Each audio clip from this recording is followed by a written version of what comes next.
Okay. How many people here have heard the term state channels and are familiar with that term? Okay, we've got a lot of you. I gave a state channels presentation at DevCon in Shanghai, and my Twitter account is at the end of this. If you want a better overview of state channels, you can check that out. It goes into details explaining that for those of you who aren't familiar. Today I wanted to talk about something a little more advanced, about how we take state channels and extend them beyond the use case of payments. Initially, a lot of the things that people are talking about with state channels, like the rating network and trust lines, which are awesome, by the way, are focused around financial applications. And I'm more interested in how we can take that idea bigger and do things that are more complicated in a practical way. So just a quick reminder for how state channels work. The basic idea of state channels is we have something on the blockchain. We want to take it off the blockchain, but we want to maintain or even improve the guarantees that we had from the blockchain. So we want to make it so that using a state channel, it might have some performance improvements, but it doesn't have any security losses from moving to this new environment. So here's a question. How can we apply the state channel model to a wide variety of problems without having to build individual implementations for each application? Right now, if you follow something like my presentation from DevCon, you can probably build a state channel into your application, but that's very inefficient to do it every time different. So I have a proposal. For a solution that we would like to address this problem, though, there's some things we would like it to do. And I'm just going to cover over these briefly. If we have time at the end for questions, we can dig into this more. So I'm just going to skip through. Basically, we want the solution to work for many different kinds of applications, not to be committed to a particular type. It should be trust-free as much as possible. We want to minimize the on-chain storage and operations. That's for performance reasons and for a variety of other reasons. We want the channels to be composable. So this is like the rating network, where if I have a channel with someone and they have a channel with someone else, then I can have a channel with that person on the far side. This is a general property that we want for all of our applications, not just for financial networks, as much as possible. Operations should be parallelizable. This is something that pretty much no current implementation of state channels really has tried to tackle yet. But if I have an interaction with someone else that has a certain amount of assets in it, say I have a certain amount of ether tied up in that state channel, there's several different things I might want to be doing with that ether at the same time. Maybe I'm making bulk payments to them. Maybe I'm making micro payments to them. Maybe I'm playing a game with them for money, or I have a bet with them. There's a lot of different things I could be doing, and I'd like to be able to do those in parallel so that I can start and stop them independently of each other inside of that same trust relationship. Another really important thing with state channels is once we get them set up into these wonderful big networks, like these trust lines and all these cool things that we're doing, we don't want to be frequently going back to the chain to change things. And that means that our basic components have to be able to remain unchanged for longer time scales on the order of years and things like this. If you have a state channel system where you've got some on-chain assets or state that you've locked up in your channel, ideally, you don't want to be forced to change or modify that. You should be able to start new applications without restarting your state channel. That's obvious if we're going to be keeping it open for year-long time scales. And we shouldn't require an on-chain operation to do that. Part of the whole point is that we're minimizing our on-chain operations. As much as possible, state channels should not reduce our privacy. That's important. As far as possible, when we take something out of a state channel, that should look like a normal transaction. This is related to privacy, but it's also related to performance and scalability and how the network treats our operations. This should resemble other operations as much as possible. In terms of mostly griefing factor, as Vitalik described this morning, we want our state to not needlessly balloon over time. Sometimes you are genuinely doing more things in a state channel, and that does cause the state to increase. But just because you've been using a state channel for a long time doesn't necessarily mean that you should have a big state in it. It might be fairly small. So this is a lot of requirements, and I have an answer to them. Counterfactual instantiation. My goal is to use the biggest words from all the presentations today. But I'm going to describe what this means, so you don't really have to worry about it. And there are a bunch of disclaimers here. So here's the basic idea of this idea that I call counterfactual instantiation. The basic idea is we're going to take a contract that two users want to use off of the blockchain, and we're going to use incentives to make those parties act as if this contract was already in the blockchain. So that's the basic idea here. We want to make it so that just like a payment channel where you're doing a payment between two users and the users can act with the confidence as if that payment were actually happening in the blockchain, we want to do this in general for contracts, and we're going to do that with incentives. Basically what we're going to do is we're going to give both parties the ability to put a certain contract in the blockchain. So they'll have pre-signed transactions that they can put this contract into the blockchain if they need it. But we're also going to give them an incentive not to do this.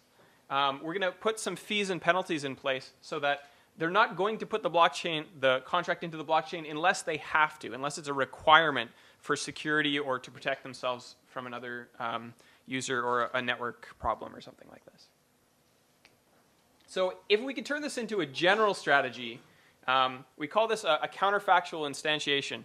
I know it's a big word, but basically instantiation we're familiar with from programming from objects. If you have an abstract code description of something and you want to actually make a copy of it and start using it, that's your instantiation. You're instantiating that object. A counterfactual instantiation is something that is counter to fact. The type of reasoning that we're talking about here, which is called counterfactual reasoning, is making statements of the form, if I had done this, then something else would have happened. And you haven't actually done this, so it's counter to fact. It's not something that's happened. But if you had done something, then something would have happened. So in the context of contracts, when we're talking about counterfactual instantiation, what we're saying is, if I had instantiated this contract, if I had actually put this contract into the blockchain, then this is what would have happened. And that hasn't actually happened. But in a sense, I have still instantiated it by producing the incentives that would allow this to be the case. And it's going to cause the participants to always be asking themselves that question. How would I behave if this contract already existed?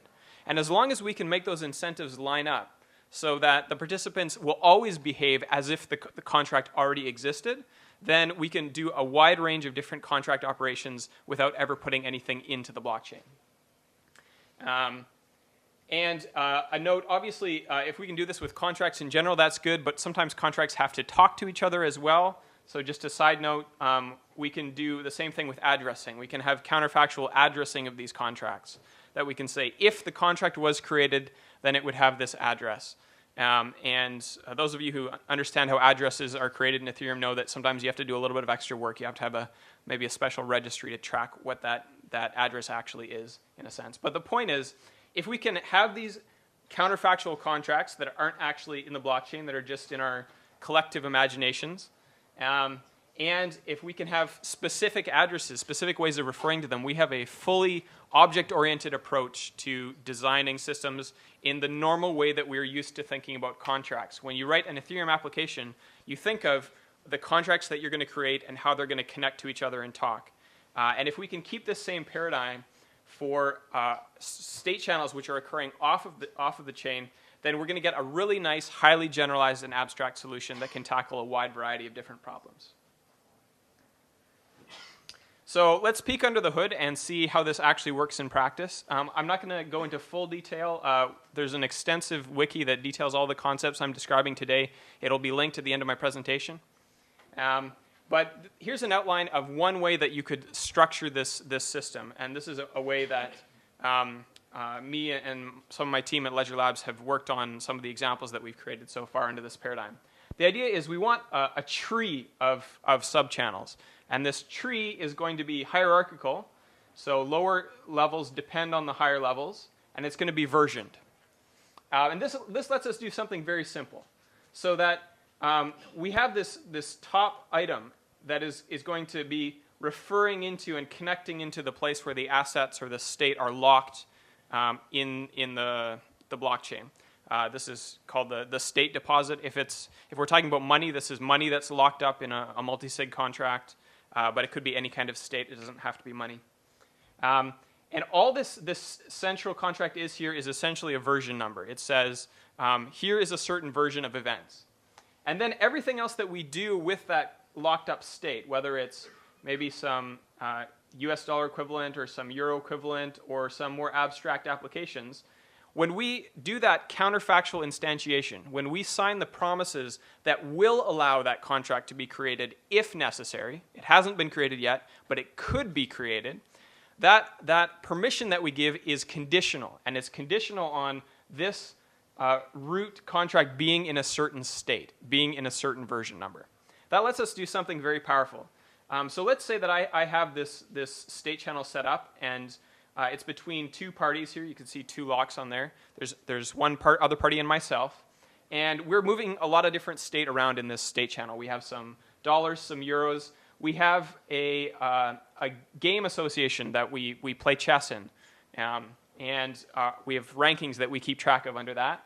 And we actually have a particular game of chess that we're playing right now that relates to this contract here. So in the same way that contract is dependent on a certain version of our overall state channel, that particular game is dependent on a certain version of this overall record of wins and losses. This is not just any game, this is game number 17.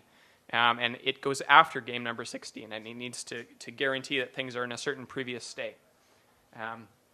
So let's say that I want to do something different in this channel. It's something different than what I've had previously. And the different thing that I want to do is I want to bet on the outcome of these statistics in our chess league. I want to bet with my friend that I can beat you in 6 games over the next week or something like this. Well, I already have some money in this state channel. So ideally, when we look at those restrictions earlier, this is an operation that I should be able to perform without changing anything on the blockchain. And with this type of structure, it's very easy to do this. So what we want is we want this object to, instead of depending on this state, we want it to move down and depend on the state of this kind of abstract imaginary contract that is tracking the statistics of our wins and losses in chess. And moving it is very easy. We just sign a new agreement that points to this new counterfactual address, but we also have to delete it. And so in order to be able to delete it, what we're going to do is we're going to make a new version of this root versioning contract here, and then all the ones that we want to stay, we're going to sign new permissions that let them use the new version number instead of sticking on the old one, except for this one that we don't want. We're going to get rid of that. And once that operation is completed, we'll have this new structure where that money balance will now depend on the outcome of what's happening in the league statistics. And those league statistics are affected by what happens in the individual games.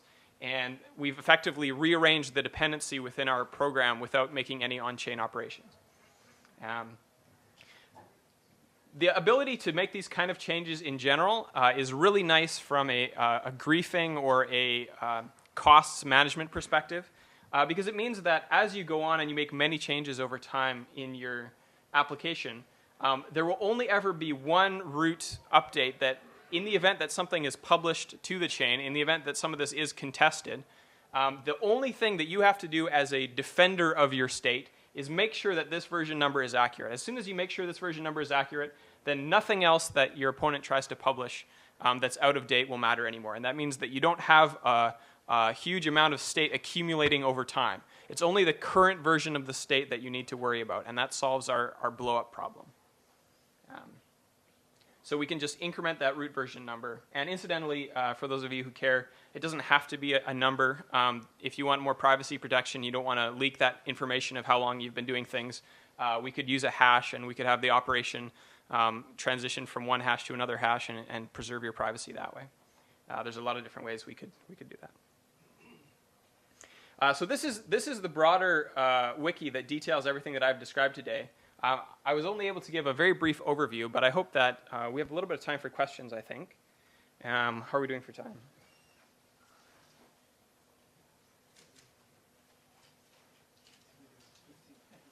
Okay, yeah, we have some time for questions. And anything that I don't have time to answer in this question and answer period will be available at this wiki. So are there any questions that anyone has about this presentation? Yes? Transactions have no state.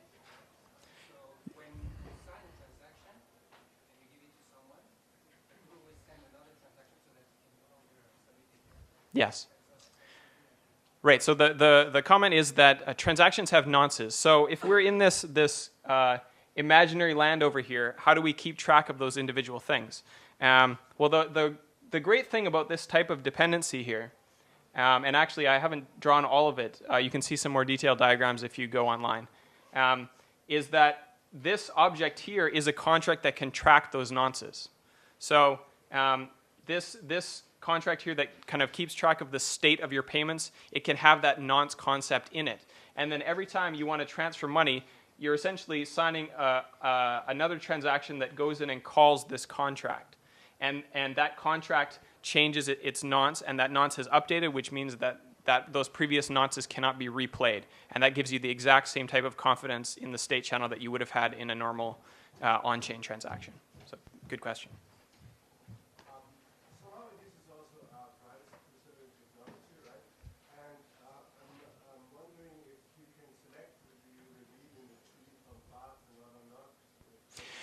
Yes, that's an extremely good point. Another reason that we're using this tree structure is for the exact reason mentioned, that you want to preserve privacy as much as possible. That means that when you have an operation that's contested in a state channel, you want to publish the minimum amount of information to the chain that's necessary to resolve that. So you can imagine in this structure, if you have a disagreement about the chess game, that's no reason to reveal your dollar balances with someone else.